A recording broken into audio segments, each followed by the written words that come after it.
Ассалаумалейкум, каналыма қош келдіңіздер. Бүгін сіздерге шаштың түсуін жақсы басып беретін және де оның түптерін нығайтатын, жылтырататын, былайша айтқанда дені сау шашқа айналдыратын керемет тексерілген әдіспен бөліспекпін. Инстаграмда сторизіме салғаннан кейін өте көптеген сұрақ келді. Пост етіп салыңыз дегеннен кейін мен ютубқа салып жатырмын, өйткені барынша түсіндіріп, ашып салғым келіп отыр. Мен өзім босанған, аяғым ауыр кезде шашым түскен жоқ, бірақ босанғаннан кейін балам 5-6 айлық бола бастаған кезде шашым өте қатты түсе бастады. Негізі бұл әдісті бұрыннан қолданатынмын. Осы шашымның түсуін осы витаминдермен емдеу процедурасы жақсы қойдырып берді. Қазір шашымның түсуі әлде қайда азайды. Аллаға шүкір, енді сол әдіспен сіздермен де бөліспекпін. Бізге қажеттісі В группасының витаминдері. Витамин В1, витамин В6, В12-ні аламыз. Аптекада сатылады. Тиамин деп аталынады, передоксид деп аталынады. Яғни аптекадан витамин В1, В6, В12 деп сұрасаңыздар, сіздерге береді. Рецептсіз сатылады. Бізге қажеттісі қалай? Өзіміздің қолданатын кез келген шампуньімізді аламыз. Енді парабендермен сульфат болмаған дұрыс. Без силикон, без парабен деп қойыпты. Мен бұны рекламалап жатқан жоқпын. Үйде бар шампуньмен көрсетіп жатырмын. Өзіңіз ұнайтын, өзіңіз ұнататын шампуньді қолдана бересіздер.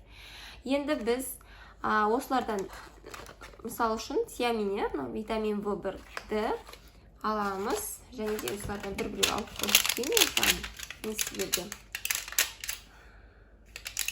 Ал мынау витамин В6.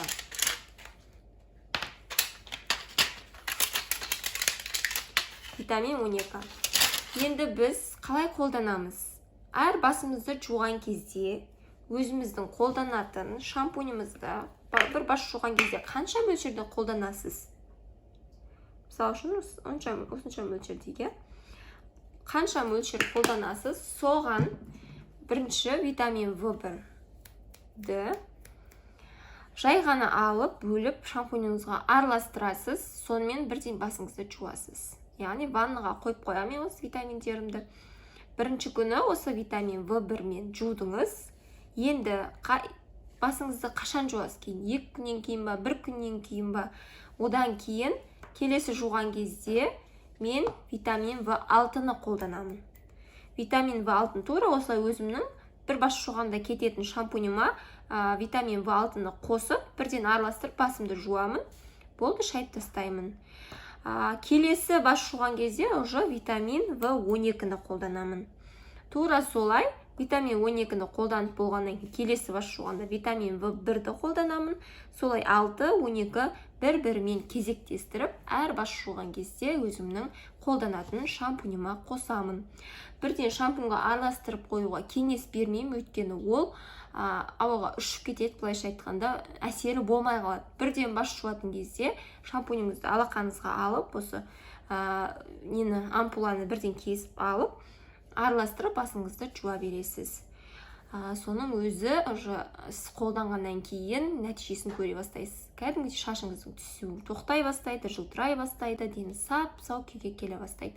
Ол мен бұрын инстаграмда өзгемін, көптеген отзыв келген, тексерілген рецепт. Одан бөлек нәтиже 2 есе күшті болуы үшін мен сіздерге лавр жапырағын кеңес етемін. Яғни лавр жапырағын тұнбасын жасап қойып, басшылардың алдын бір 5-6 жапырағын суға қайнатып аламыз. Жарты литр суға қайнатып алып, 5-6 минуттай қайнатып алып, суғаннан кейін, басыңызды жуып болғаннан кейін, осы сумен шайсаңыздар, кәдімгідей шашыңыздың түсуі одан да 2 есе тез жиілейді. Лавр жапырағының құрамында табиғи эфир майлары бар, шашымызға өте пайдалы, эффектісі күшті болады. Осы 2 әдісті бірге жасасаңыздар, шаштарыңыздың түсуі әлде қайда азаяды. Яғни осы 5-6 жапырақты алып, үстіне жарты литрдей су құямыз. 250-500 грамм су құясыздар. Енді осыны отқа қоямыз. отқа қойып қайнағанын күтеміз. Неге қайнай бастады? Енді осылай астын төмендетіп 5 минуттай қайнатып аламыз. Мен лавр жапырақтың 5-6 минут қайнады, бірақ мен жапырақтарын алып тастамаймын. Суығанша бірге қалдырамын. Сонда 2 есе біздің суымызға сінеді. Жапырақтары тұрады осы жерде.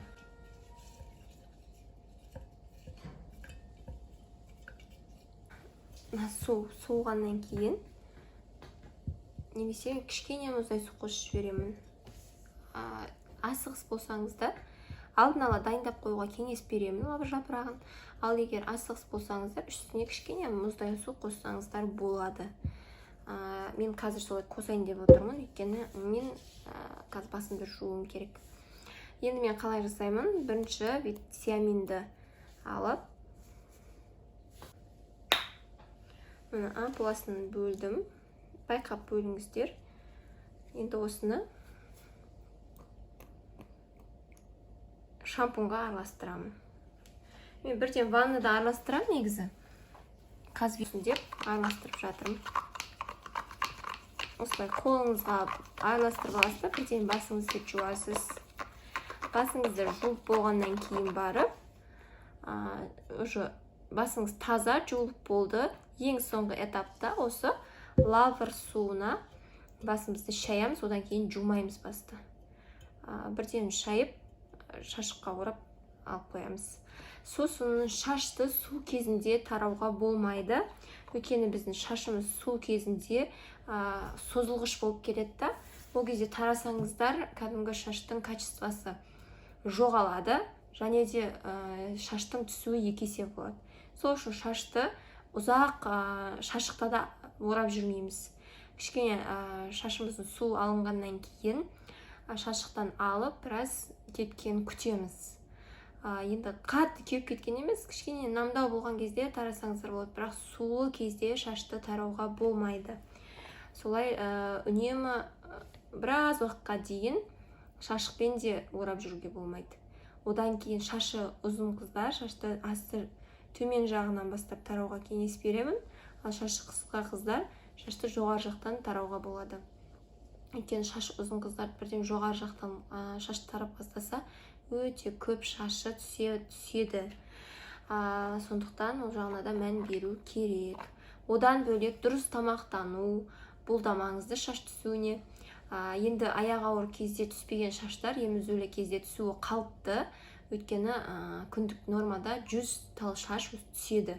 Ал ол бізге білінбейді. Ал білініп көп түсіп жатқан деген нормадан тым көп түсіп жатыр деген сөз. Ондайға уже мән беру керек. Және қан аз болса да, стресс болса да, ұйқыңыз тыныш болмаса да, осының барлығы негізі қандай ауру болса да шашқа әсер етеді. Сондықтан денсаулықтарыңызға мән беріп, қаралып, дұрыс тамақтанып, салауатты өмір салтын ұстанып, көп су ішіп жүруге кеңес беремін. Ол да өте маңызды. Яғни сырттан ғана әсер ете алмаймыз. Егер бұл әдістен де шашыңыздың түсуі қоймай жатса, мәселені іштен іздеуге кеңес беремін. Ал негізі бұл 100% болмаса да 80-90%-ға шашыңыздың түсуіне жақсы ем болатынына мен сенімдімін. Өйткені әбден тексерістен өткен әдіс.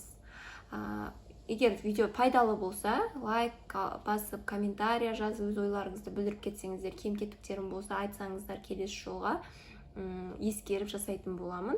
Және де менің каналыма тіркеліп қоюды ұмытпаңыздар. Сіздермен мен Фируза.